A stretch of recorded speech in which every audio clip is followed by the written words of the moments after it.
that once the pain stops, and once your body gives up trying to save itself, that your consciousness just kind of drifts away as your body slowly shuts down.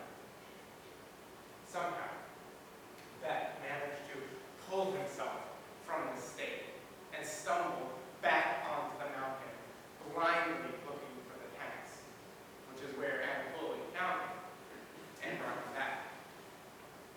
Beck would eventually have one arm amputated, a number of fingers, a number of toes. He lost his nose, but he survived.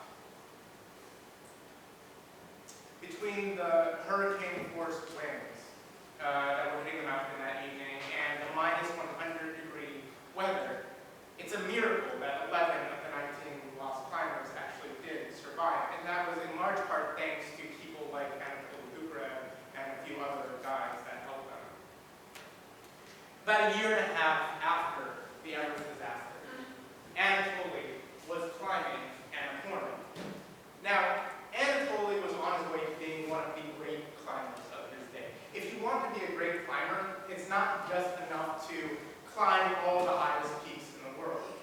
Reinhold Messner, who is hands down considered the greatest climber of all time, climbed all of the 14 tallest mountains in the world, but that's not what he's known for. He's known for doing that feat, for being the first person to do that feat, but then also doing it without supplemental oxygen and finding new routes to the top on many of those mountains. So if you wanted to become a great climber, you were always sort of living in the shadow of people like Reinhold Messner. And Anatoly was desperately trying to pull himself out from that shadow. It's funny because he said that he hated guiding. He never wanted to be a guide, but he loved to climb. He said that mountains were his cathedrals and climbing was his religion. And in order to climb the mountains he wanted to, he also had to spend his time working as a guide. And so on Annapurna, Anatoly was trying to pull himself from behind Reinhold Messner's shadow. And he did that by climbing the south face of the mountain, arguably the hardest side of any mountain to climb in the world. And he did it without supplemental oxygen, and he did it in the middle of winter. About a third way up the mountain, he heard a rumbling from above.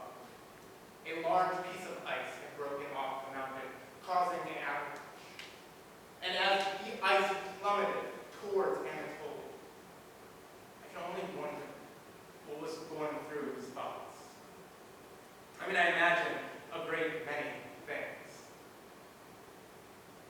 I think about it in terms of the beginning of the universe, the Big Bang. In that brief moment when the universe first began, millions and millions of things happened in quick succession. One after the other, after the other, after the other, after the other. And I think our brains work in the same way. I mean, just think about when you sleep and when you dream. You can sleep for a matter of minutes and live an entire lifetime. So I imagine that a great many things were going through his thoughts just before he was swept off the side of Annapurna. And I can't help but think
he becomes transfixed as he's watching these monks sweeping, so much so that he's almost hypnotized. And he doesn't notice when one of the monks stops the sweeping, approaches the boy and says, "What are you doing?"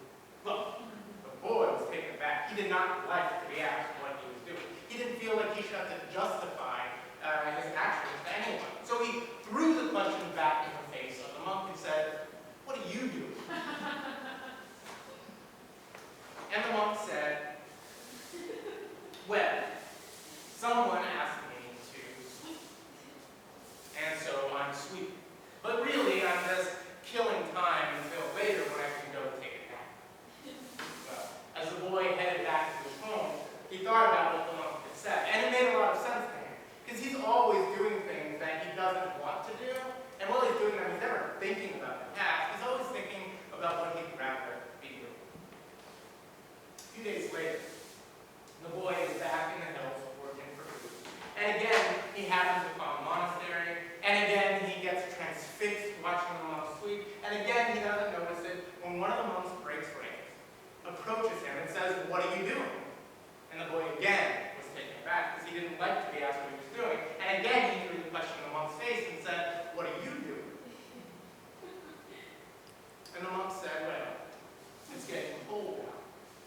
And so I'm taking on some extra chores in the hopes that when it gets really cold out, they'll have me working in the kitchens where it's nice and warm." As the boy headed back down the hill, he thought about the monk's answer, and he thought about his nice warm kitchen, and how excited he was to get back there. And he thought about his warm bed that he would be entering later that evening. A few days later, the boy is